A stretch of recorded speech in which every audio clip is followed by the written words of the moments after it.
Hello, darlings. How are you this evening? I hope your day was well. And if it was not, that's all right, because you are here now. My day was very busy. You know how those days can be sometimes. Very important, before we begin tonight's story, did you drink your water today? If not, now might be the time to go and get something. Like I have, here. I'm still drinking the blueberry tea. I think it's one of my favorites. But I don't know, there's a whole stash in there for me to try. I will keep you updated on what is my favorite and what is not. Did you eat today? If you haven't, at the conclusion of this story, it might be a good time to grab something. Remember, it's very important for you to stay hydrated and well fed. You must keep up your strength. I care about that very much. Now, tonight's story is called The Yellow Dwarf. Are you somewhere comfortable? Grab a blanket if you're not. Good. Ready, my darlings? Here we go. Once upon a time there lived a queen who had been the mother of a great many children, and of them all only one daughter was left. But then she was worth at least 1,000. Her mother, who since the death of the king, her father, had nothing in the world she cared for so much as this little princess, was so terribly afraid of losing her that she quite spoiled her and never tried to correct any of her faults. The consequence was that this little person, who was as pretty as possible and was one day to wear a crown, grew up so proud and so much in love with her own beauty that she despised everyone else in the world. The queen, her mother, by her caresses and flatterers, helped to make her believe that there was nothing too good for her. She was dressed almost always in the prettiest frocks as a fairy or a queen going out to hunt, and the ladies of the court followed her dressed as forest fairies. And to make her more vain than ever, the queen caused her portraits to be taken by the cleverest painters, and sent it to several neighbouring kings with whom she was very friendly. When they saw this portrait, they fell in love with the princess. Every one of them. But upon it each had a different effect. One fell ill, one went quite crazy, and a few of the luckiest set off to see her as soon as possible. But these poor princes became her slaves the moment they set eyes on her. Never has there been a gayer court. 20 delightful kings did everything they could think of to make themselves agreeable, and after having spent ever so much money in giving a single entertainment, thought themselves very lucky if the princess said, "That's pretty." All this admiration vastly pleased the queen. Not a day passed but she received 7,000 or 8,000 sonnets, and as many elegies, madrigals, and songs, which were sent her by all the poets in the world. All the prose and the poetry that was written just then was about Bellissima, for that was the princess's name, and all the bonfires that they were made of these verses, which crackled and sparkled better than any other sort of wood. Bellissima was already 15 years old, and every one of the princes wished to marry her, but not one dared to say so. How could they, when they knew that any of them might have cut off his head 5 or 6 times a day just to please her, and she would have thought it a mere trifle, so little did she care. You may imagine how hard-hearted her lovers thought her, and the queen, who wished to see her married, did not know how to persuade her to think of it seriously. "Bellissima," she said, "I do wish you would not be so proud. What makes you despise all these nice kings? I wish you to marry one of them, and do not try to please me." "I am so happy," Bellissima answered. "Do leave me in peace, madam. I don't want or care for anyone." "But you would be very happy with any of these princes," said the queen, "and I shall be very angry if you fall in love with anyone who is not worthy of you." But the princess thought so much of herself that she did not consider any one of her lovers clever or handsome enough for her, and her mother, who was getting really angry at her determination not to be married, began to wish that she had not allowed her to have her own way so much. At last, not knowing what else to do, she resolved to consult a certain witch who was called the Fairy of the Desert. Now, this was very difficult to do, as she was guarded by some terrible Huns. But happily, the queen had heard a long time before that whoever wanted to pass these lions safely must throw to them a cake made of millet flour, sugar candy, and crocodile's eggs. This cake she prepared with her own hands and put it in a little basket. She set out to seek the fairy. Sounds dangerous, doesn't it, darlings?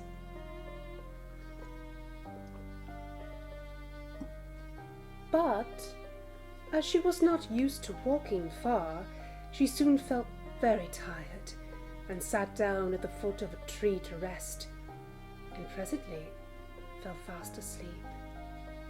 When she awoke, she was dismayed to find her basket empty. The cake was all gone, and to make matters worse, at that moment she heard the roaring of the great lions, who had found out that she was near and were coming to look for her. "What shall I do?" she cried.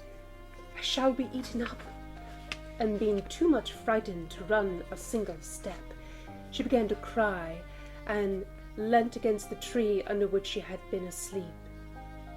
Just then she heard someone say, She looked all round her, and then up at the tree, and there she saw a little tiny man who was eating oranges. "Oh, Queen," said he, "I know you very well. I know how much afraid you are of the lions, and you are quite right too, for they have eaten many other people. And what can you expect, as you have not any cake to give them?" "I must make up my mind to die," said the poor queen. "Alas, I should not care so much if only my dear daughter were married." "Oh, you have a daughter!" cried the Yellow Dwarf, who was so called because he was a dwarf and had such a yellow face and lived in the orange tree. "I'm really glad to hear that, for I've been looking for a wife all over the world. And now, if you will promise that she shall marry me, not one of the lions, tigers, or bears shall touch you." Must be in Oz. The queen looked at him and was almost as much afraid of his ugly little face as she had been of the lions before, so that she could not speak a word. "What? You hesitate, madam?" cried the dwarf. "You must be very fond of being eaten up alive." And as he spoke, the queen saw the lions, which were running down a hill towards them. Each one had 2 heads, 8 feet, and 4 rows of teeth, and their skins were as hard as turtle shells, and were bright red. We must be in Oz. At this dreadful sight, the poor queen, who was trembling like a dove when seeks a hawk, cried out as loud as she could, "Oh, dear Mr. Dwarf, Bellissima shall marry you." "Oh, indeed," he said disdainfully. "Bellissima is pretty enough, but I don't particularly want to marry her. You can keep her." "Oh, noble sir," said the queen in great distress, "do not refuse her. She is the most charming princess in the world." "Oh, well," he replied, "out of charity I will take her, but be sure you don't forget that she is mine." As he spoke, a little door opened in the trunk of the orange tree. In rushed the queen, only just in time, and the door shut with a bang in the faces of the lions. Sounds like the Yellow Dwarf has heard of Bellissima. Don't blame him for not wanting to marry her. The queen was so confused that at first she did not quite notice another little door in the orange tree, but presently it opened, and she found herself in a field of thistles and nettles. It was encircled by a muddy ditch, and a little farther on was a tiny thatched cottage, out of which came the Yellow Dwarf, with a very jaunty air. He wore wooden shoes and a little yellow coat, and as he had no hair and very long ears, he looked altogether a shocking little object. "I am delighted," he said to the queen, "that, as you are to be my mother-in-law, you should see the little house in which your Bellissima will live with me. With these thistles and nettles she can feed a donkey, which she can ride whenever she likes. Under this humble roof no weather can hurt her. She will drink the water of this brook and eat frogs, which grow very fat about here. And then she will have me always with her, handsome, agreeable, and as gay as you see me now. For if her shadow stays by her more closely than I do, I shall be surprised." The unhappy queen, seeing all at once what a miserable life her daughter would have with this dwarf, could not bear the idea, and fell down insensible without saying a word. When she revived, she found to her great surprise that she was lying in her own bed at home, and what was more, that she had on the loveliest lace nightcap that she had ever seen in her life. At first she thought that all her adventures, the terrible lions and her promise to the Yellow Dwarf that he should marry Bellissima, must have been a dream. But there was a new cap with its beautiful ribbon and lace to remind her that it was all true, which made her so unhappy that she could neither eat, drink, nor sleep for thinking of it.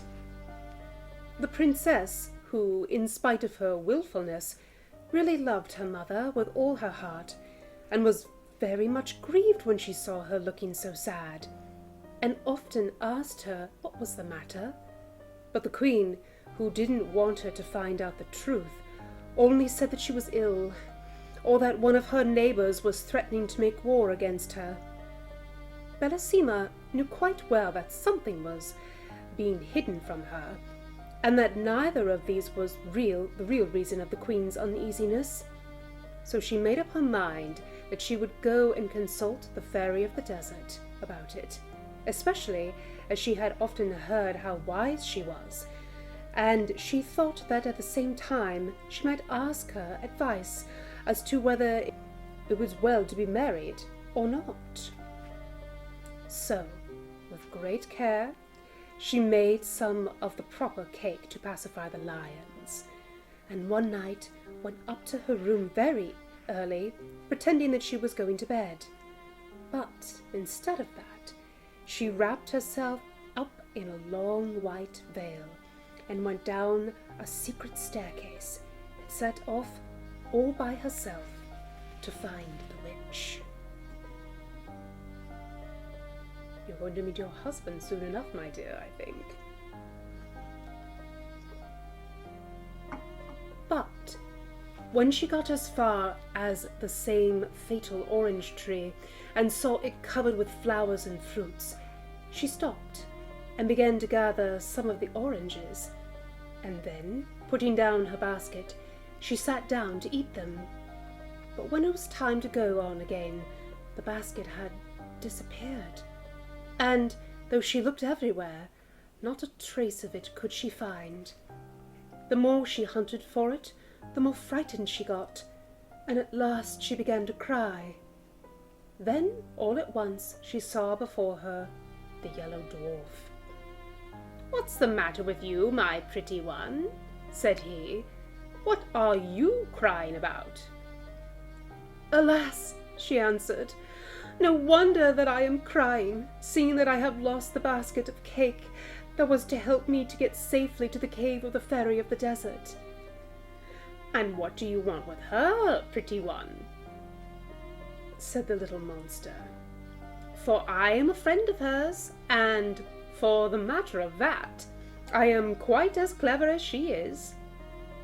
"The queen, my mother," replied the princess, "has lately fallen into such deep sadness that I fear that she will die, and I am afraid that perhaps I am the cause of it, for she very much wishes for me to be married, and I must tell you truly that as yet I have not found anyone I consider worthy to be my husband.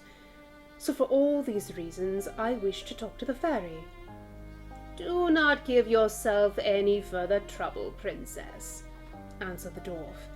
"I can tell you all you want to know better than she could. The queen, your mother, has promised you in marriage." "Has promised me? Oh, no, I'm sure she has not. She would have told me if she had. I'm too much interested in the matter for her to promise anything without my consent. You must be mistaken." "Beautiful princess," cried the dwarf, suddenly throwing himself on his knees before her, "I flatter myself that you will not be displeased at her choice when I tell you that it is to me she has promised the happiness of marrying you." "You!" cried Bellissima, starting back. "My mother wishes me to marry you!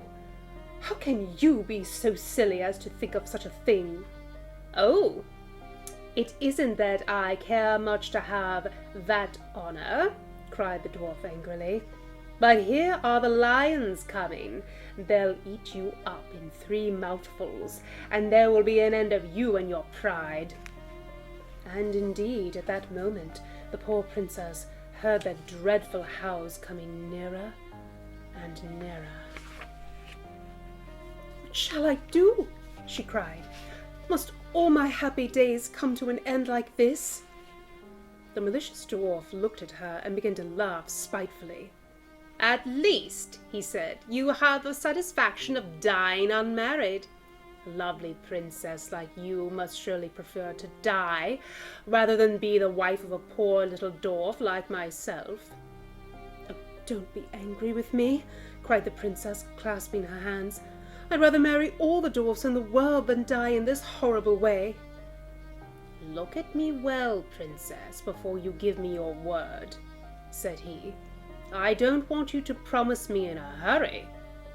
"Oh," cried she, "the lions are coming.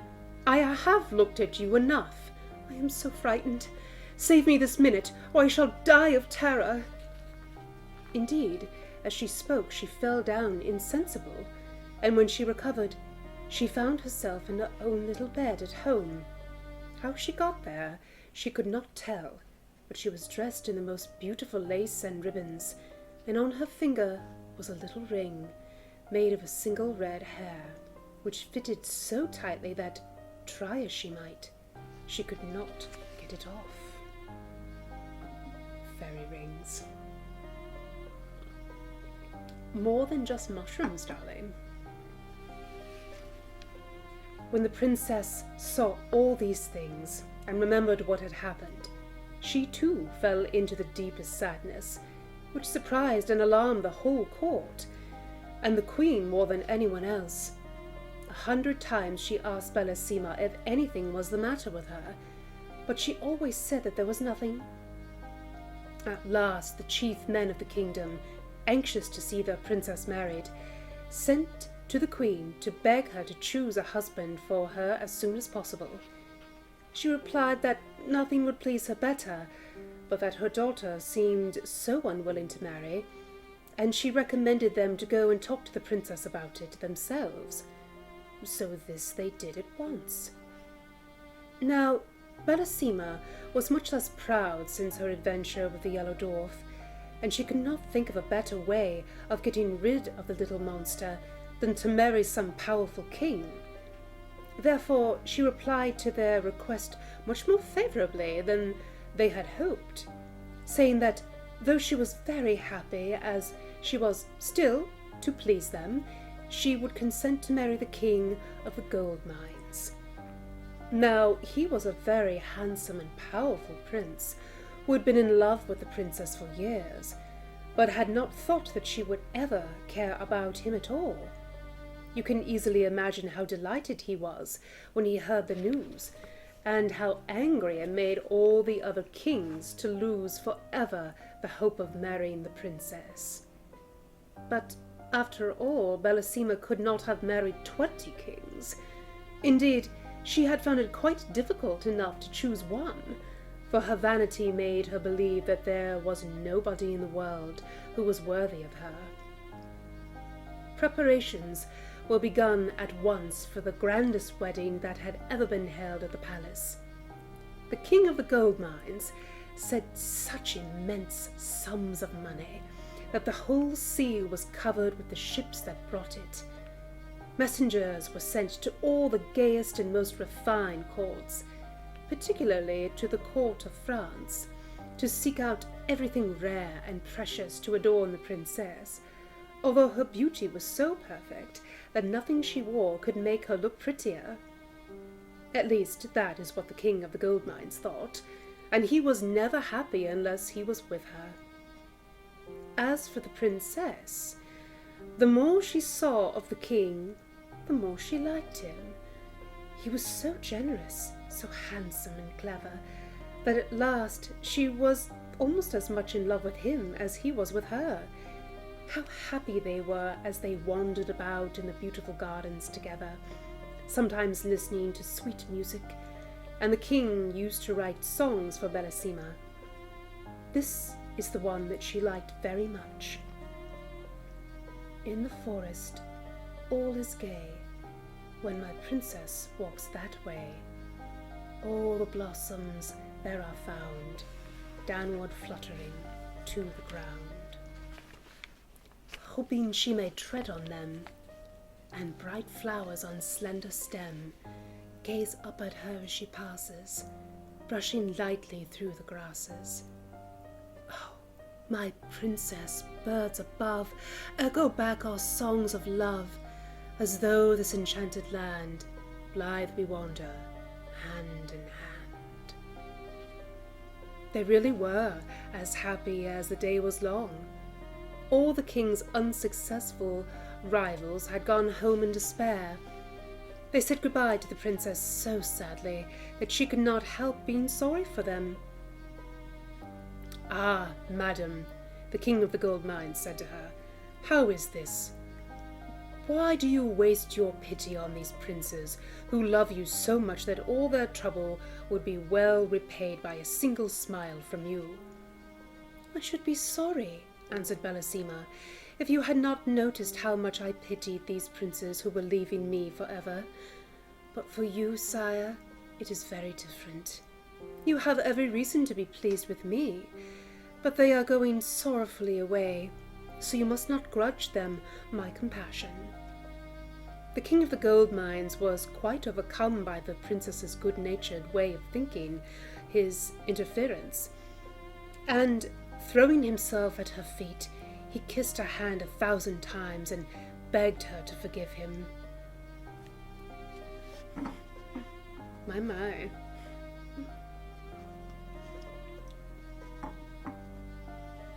At last the happy day came.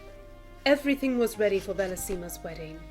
The trumpets sounded, all the streets in the town were hung with flags and strewn with flowers, and the people ran in crowds to the great square before the palace. The The queen was so overjoyed that she had hardly been able to sleep at all, and she got up before it was light to give the necessary orders and to choose the jewels that the princess was to wear. These were nothing less than diamonds, even to her shoes, which were covered with them, and her dress of silver brocade was embroidered with a dozen of the sun's rays. You may imagine how much these had cost, but then nothing could have been more brilliant, except the beauty of the princess. Upon her head she wore a splendid crown. Her lovely hair waved nearly to her feet, and her stately figure could easily be distinguished among all the ladies who attended her. The king of the gold mines was no less noble and splendid. It was easy to see by his face how happy he was, and everyone who went near him returned loaded with presents. For all round the great banqueting hall had been arranged 1,000 barrels full of gold, and numberless bags made of velvet embroidered with pearls and filled with money, each one containing at least 100,000 gold pieces, which were given away to everyone who liked to hold out his hand, which numbers of people hastened to do, you may be sure. Indeed, some found this by far the most amusing part of the wedding festivities. The queen and the princess were just ready to set out with the king when they saw, advancing towards them from the end of the long gallery, 2 great basilisks, dragging after them a very badly made box. Behind them came a tall old woman, whose ugliness was even more surprising than her extreme old age. She wore a ruff of black taffeta, a red velvet hood, and a farthingale, all in rags, and she leaned heavily upon a crutch. This strange old woman, without saying a single word, hobbled 3 times round the gallery, followed by the basilisks.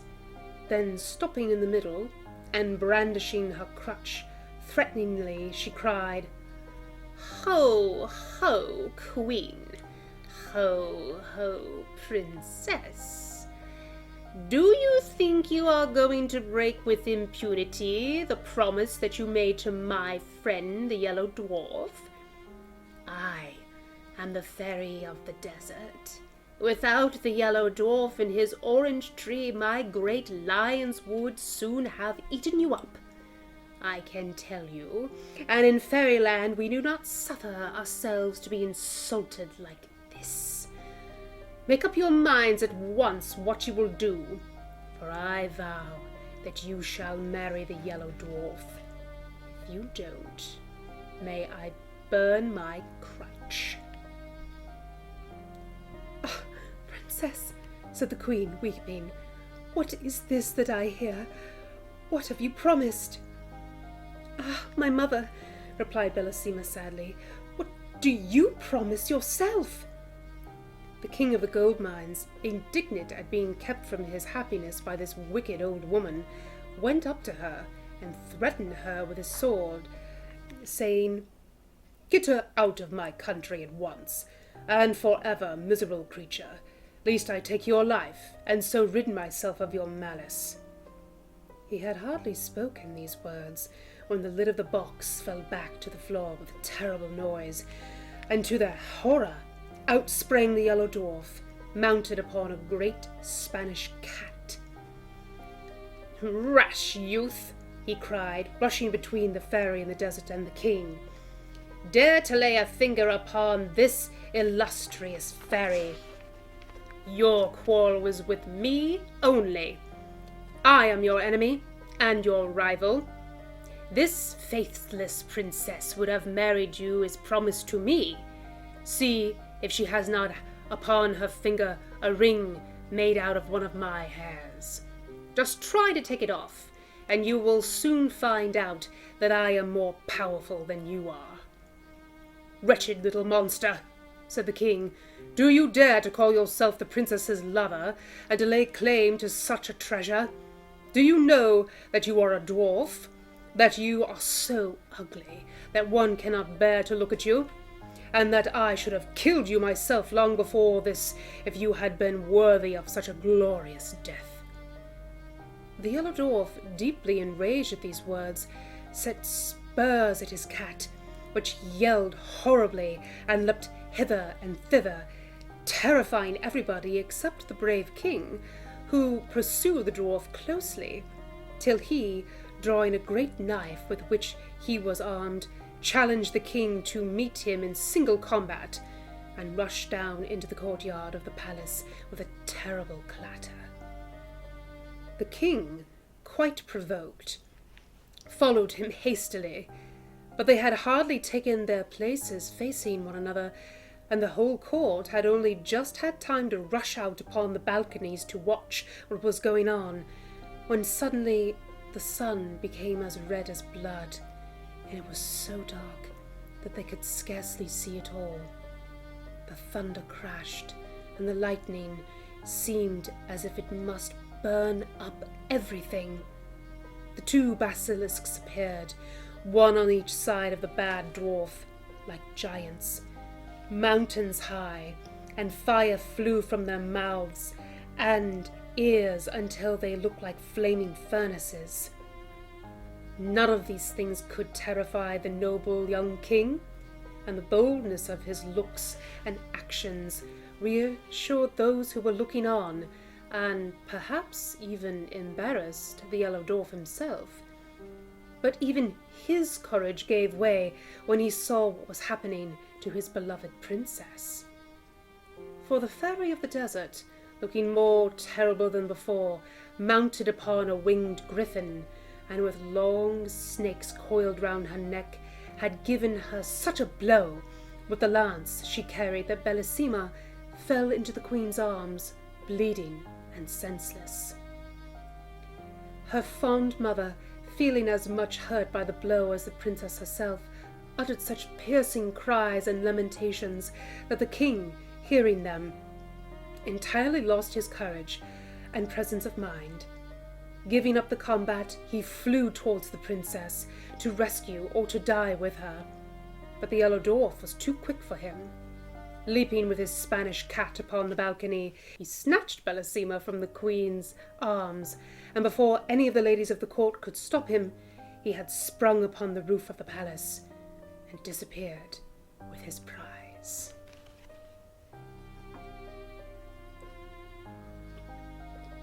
Serves the king right, in my opinion. The king, motionless with horror, looked on despairingly at this dreadful occurrence, which he was quite powerless to prevent, and to make matters worse, his sight failed him. Everything became dark, and he felt himself carried along through the air by a strong hand. This new misfortune was the work of the wicked Fairy of the Desert, who had come with the Yellow Dwarf to help him carry off the princess, and had fallen in love with the handsome young king of the gold mines directly she saw him. She thought that if she carried him off to some frightful cavern and chained him to a rock, then the fear of death would make him forget Bellissima and become her slave. So, as soon as they reached the place, she gave him back his sight, but without releasing him from his chains, and by her magic power she appeared before him as a young and beautiful fairy, and pretended to have come there quite by chance. "What do I see?" she cried. "Is it you, dear prince? What misfortune has brought you to this dismal place?" The king, who was quite deceived by her altered appearance, replied, "Alas, beautiful fairy, the fairy who brought me here first took away my sight, but by her voice I recognize her as the Fairy of the Desert, though what she should have carried me off for I cannot tell you." "Ah!" cried the pretending fairy, "if you have fallen into her hands, you won't get away until you have married her. She has carried off more than one prince like this, and she will certainly have anything she takes a fancy to." While she was thus pretending to be sorry for the king, he suddenly noticed her feet, which were like those of a griffin, and knew in a moment that this must be the Fairy of the Desert. For her feet were the one thing she could not change, however pretty she might make her face. Without seeming to have noticed anything, he said, in a confidential way, "Not that I have any dislike to the Fairy of the Desert, but I really cannot endure the way in which she protects the Yellow Dwarf, and keeps me chained here like a criminal. It is true that I love a charming princess, but if the fairy should set me free, my gratitude would oblige me to love her only." Bold words and claims he's making.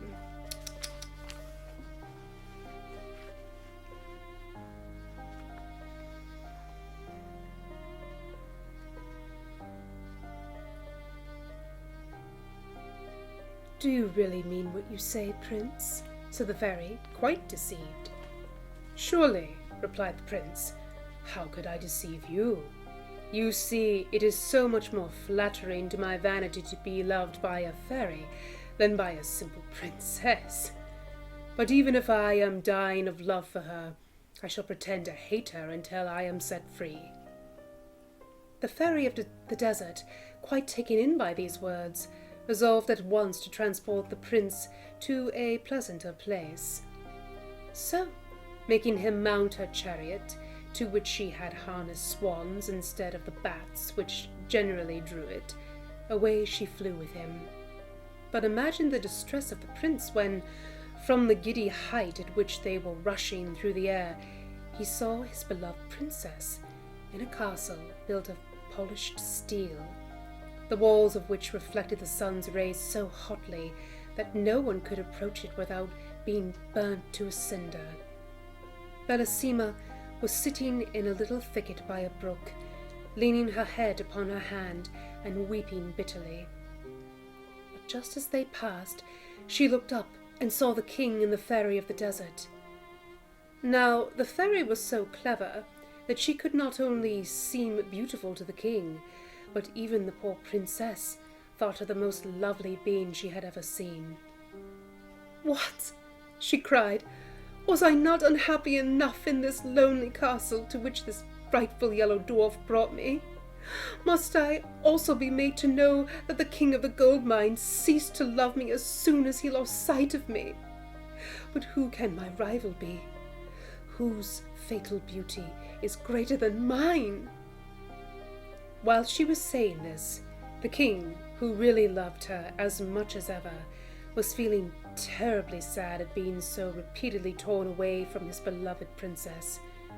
But he knew too well how powerful the fairy was to have any hope of escaping from her except by great patience and cunning. The Fairy of the Desert had also seen Bellissima, and she tried to read in the king's eyes the effect that this unexpected sight had upon him.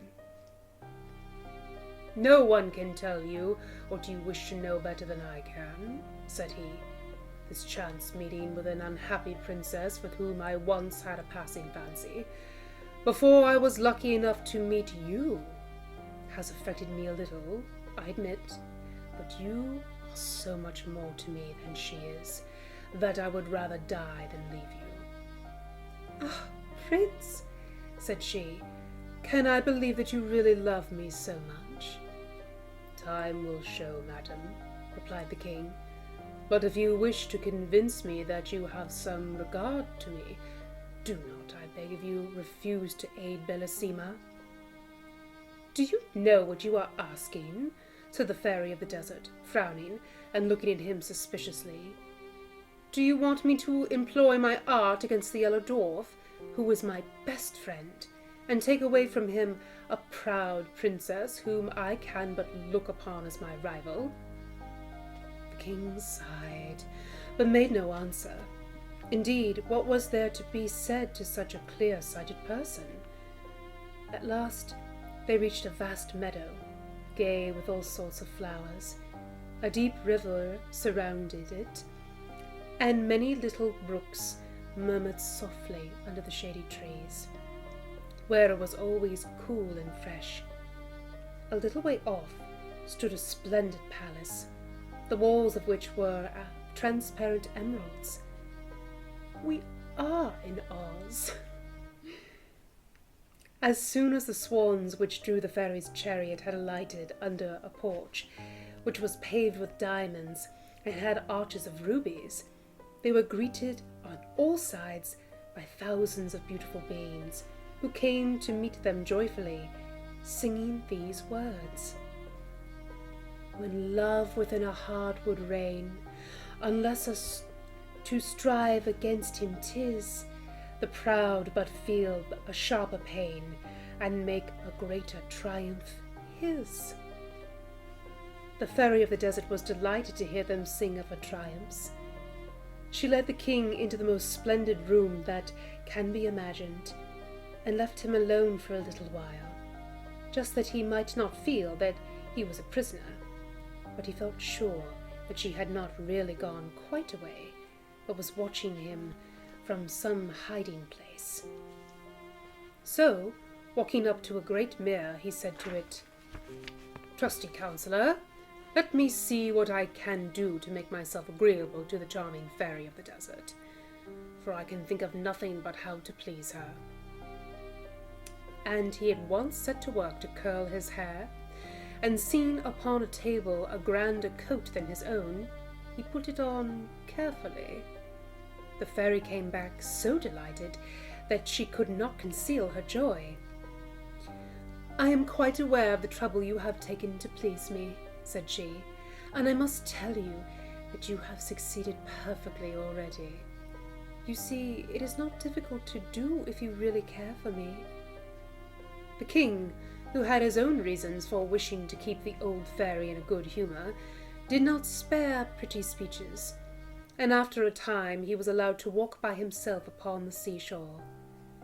The Fairy of the Desert had by her enchantments raised such a terrible storm that the boldest pilot would not venture out in it, so she was not afraid of her prisoners being able to escape, and he found it some relief to think sadly over his terrible situation without being interrupted by his cruel captor.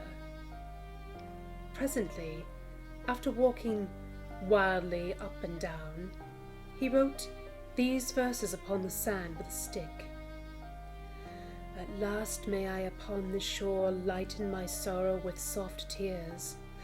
Alas, alas, I see no more my love, who yet my sadness cheers. And thou, O raging stormy sea, stirred by wild winds from depths to height, thou holdest my loved one far from me, and I am captive to thy might.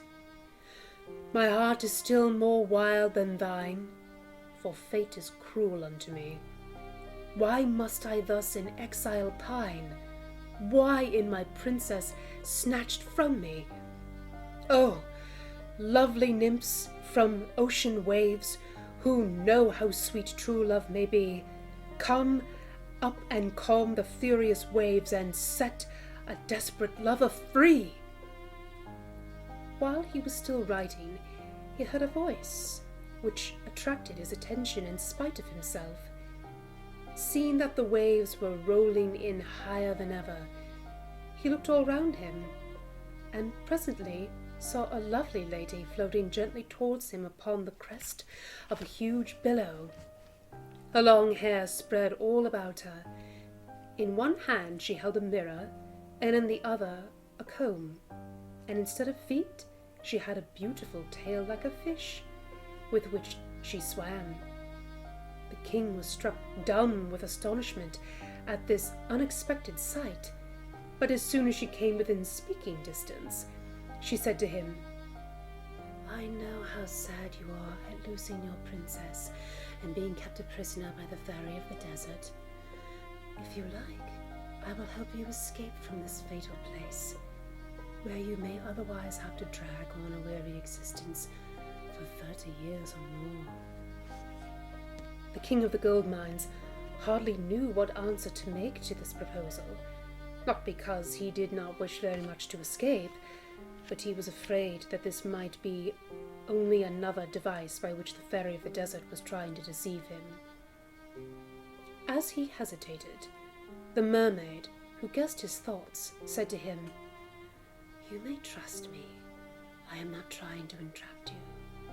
I am so angry with the Yellow Dwarf and the Fairy of the Desert that I am not likely to wish to help them, especially since I constantly see your poor princess, whose beauty and goodness make me pity her so much.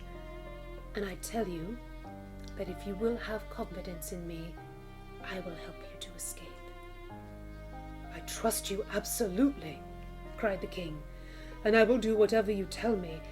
But if you have seen my princess, I beg of you to tell me how she is and what is happening to her." "You must not waste time in talking," she said.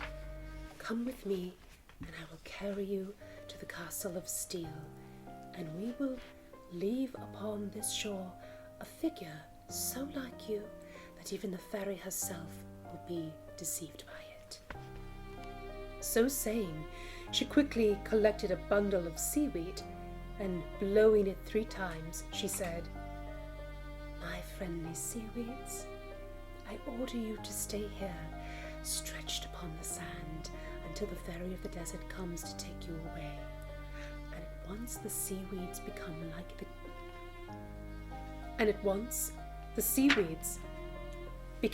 the king, who stood looking at them in great astonishment, for they were even dressed in a coat like his. But they lay there pale and still, as the king himself might have lain if one of the great waves had overtaken him and thrown him senseless upon the shore. And then the mermaid caught up the king, and away they swam joyfully together. I do so love mermaids, don't you? "Now," she said, "I have time to tell you about the princess. In spite of all the blow which the Fairy of the Desert gave her, the Yellow Dwarf compelled her to mount behind him upon his terrible Spanish cat. But she soon fainted away with pain and terror, and did not recover till they were within the walls of his frightful castle of steel. Here she was received by the prettiest girls it was possible to find, who had been carried there by the Yellow Dwarf, who hastened to wait upon her, and showed her every possible attention. She was laid there upon the couch, covered with cloth of gold, embroidered with pearls as big as nuts." "Ah!" interrupted the king of the gold mines, "if Bellissima forgets me and consents to marry him, I shall break my heart." "You need not be afraid of that," answered the mermaid. "The princess thinks of no one but you, and the frightful dwarf cannot persuade her to look at him." "Pray go on with your story," said the king. "What more is there to tell you?" replied the mermaid. "Bellissima was sitting in the wood when you passed, and you saw with the Fairy of the Desert, who was so cleverly disguised that the princess took her to be prettier than herself. You may imagine her despair, for she thought that you had fallen in love with her." "She believes that I love her!" cried the king. "What a fatal mistake! What is to be done to undeceive her?" "You know best," answered the mermaid, smiling kindly at him. "When people are as much in love with one another as you two are, they don't need advice from anyone else." As she spoke, they reached the castle of steel, the side next to the sea being the only one which the Yellow Dwarf had left unprotected by the dreadful burning walls. "I know quite well," said the mermaid, "that the princess is sitting by the brook side, just where you saw her as you passed. But as you will have many enemies to fight with before you can reach her, take this sword. Armed with it, you may dare any danger and overcome the greatest difficulties. Only beware of one thing, that is, never to let it fall from your hand. Farewell." Now I will wait by that rock, and if you need my help in carrying off your beloved princess, I will not fail you. For the queen, her mother, is my best friend, and it was for her sake that I went to rescue you." So saying, she gave to the king a sword made from a single diamond, which was more brilliant than the sun. He could not find words to express his gratitude, but he begged her to believe that he faithfully appreciated the importance of her gift and would never forget her help and kindness.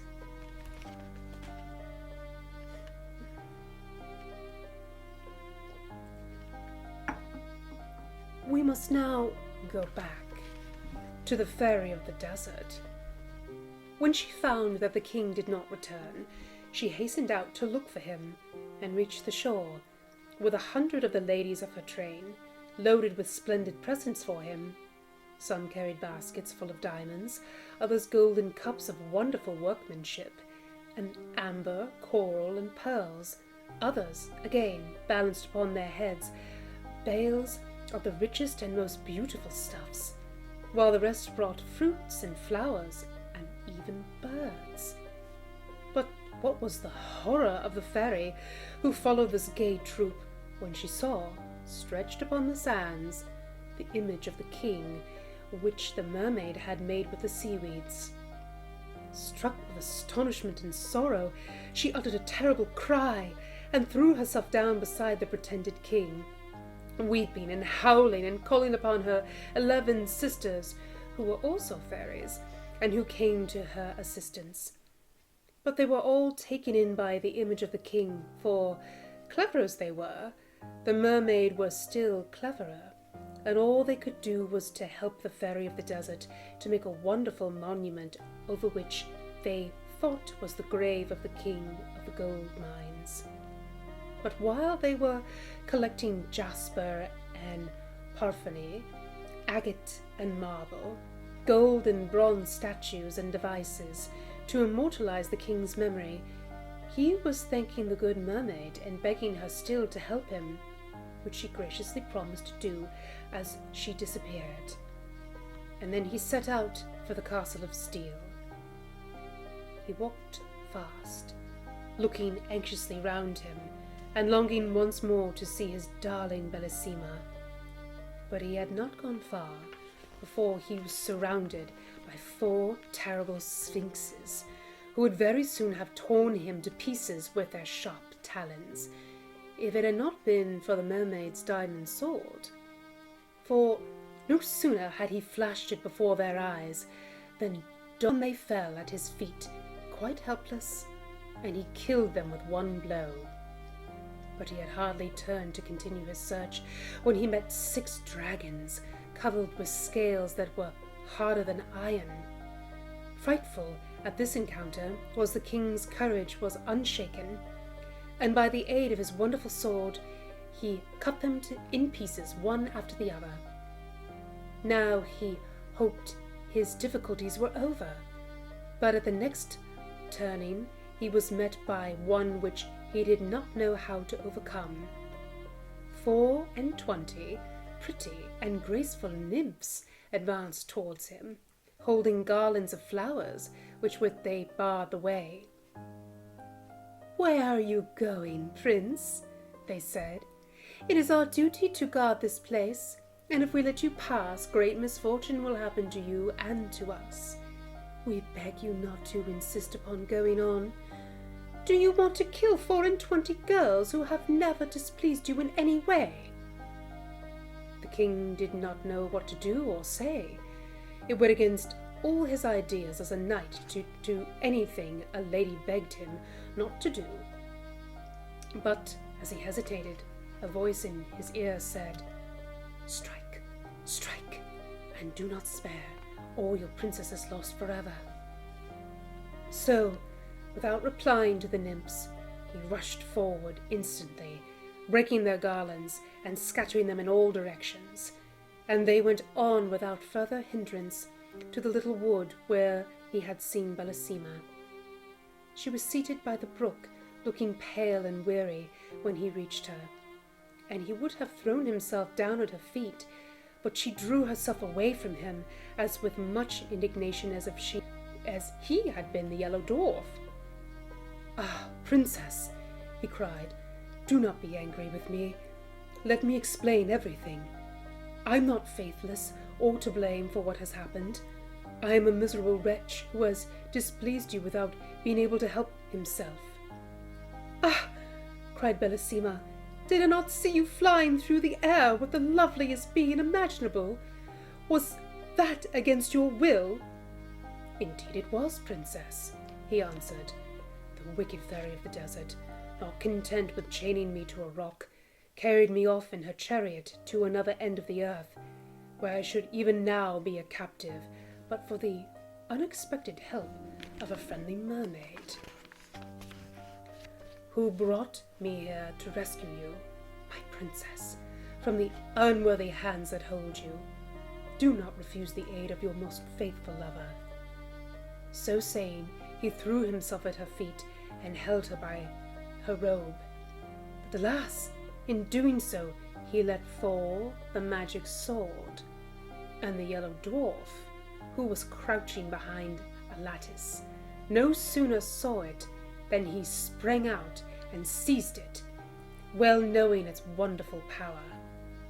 The princess gave a cry of terror on seeing the dwarf, but this only irritated the little monster. Muttering a few magical words, he summoned 2 giants, who bound the king with great chains of iron. "Now," said the dwarf, "I am master of my rival's fate, but I will give him his life and permission to depart unharmed if you, princess, will consent to marry me." "Let me die 1,000 times rather," cried the unhappy king. "Alas," cried the princess, "must you die? Could anything be more terrible?" "That you should marry that little wretch would be far more terrible," answered the king. At least," continued she, "let us die together." "Let me have the satisfaction of dying for you, my princess," said he. "Oh, no, no," she cried, turning to the dwarf. "Rather than that, I will do as you wish." "Cruel princess," said the king, "would you make my life horrible to me by marrying another before my eyes?" "Not so," replied the Yellow Dwarf. "You are a rival of whom I am too much afraid. You shall not see our marriage." So saying, in spite of Bellissima's tears and cries, he stabbed the king to the heart with the diamond sword. The poor princess, seeing her lover lying dead at her feet, could no longer live without him. She sank down by him and died of a broken heart. So ended these unfortunate lovers, whom not even the mermaid could help, because all the magic power had been lost with the diamond sword. As to the wicked dwarf, he preferred to see the princess dead rather than married to the king of the gold mines, and the fairy of the desert, when she heard of the king's adventures, pulled down the grand monument which she had built, and was so angry at the trick that had been played on her that she hated him as much as she had loved him before. The kind mermaid, grieved at all the sad fate of the lovers, caused them to be changed into 2 tall palm trees, which stand always side by side, whispering together of their faithful love and caressing one another with their interlacing branches. And that is the end, my darlings. Very sad. Though I do think that not everyone in this story had the best intentions. Personally, I don't blame the fairy of the desert for being angry at the princess breaking her promise. You should always keep your promises. It's very important. And I don't think the king was very kind to the Yellow Dwarf. He did have the claim, even if he was very wicked. But those are just my thoughts. And now, my dears, drink some water for me, eat some food if you have not, and when you go to sleep this evening, I hope your dreams are sweet, and I will see you on the morrow.